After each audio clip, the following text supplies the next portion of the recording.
Now, it certainly is a messy Thursday with all of that snow we got overnight. And while the snow might be a pain for some, others see it as an opportunity. So we're cashing in. Yeah, today's 7 News Detroit reporter Megan Daniels rode along with some snow shoveling cousins who say business is booming.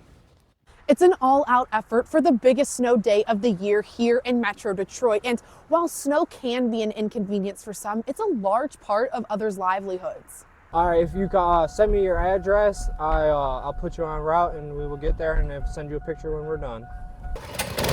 With over 4 inches of snow blanketing Metro Detroit, some people are taking advantage of the inconvenience of cleanup. Whatever nobody wants to do, we'll do it. Yeah, for real. Billy and Troy say snow removal isn't their main gig. This is just on the side in the winter time because it gets a little slow, but my main source is actually home improvements. But with just a snow plow and a shovel, Billy and Troy say it certainly does help them get through the winter, working all the way from Livonia to St. Clair Shores.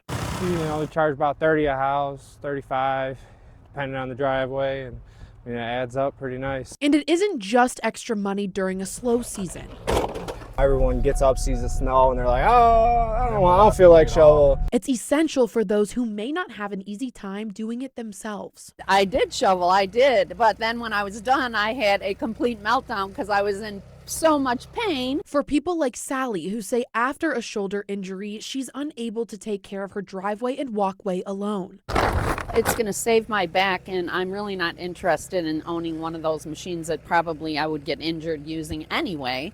So I'm very fortunate to be able to have these gentlemen come and clear the path for me so I can get out in the world. In St. Clair Shores, Megan Daniels, 7 News Detroit. That's the sound we know.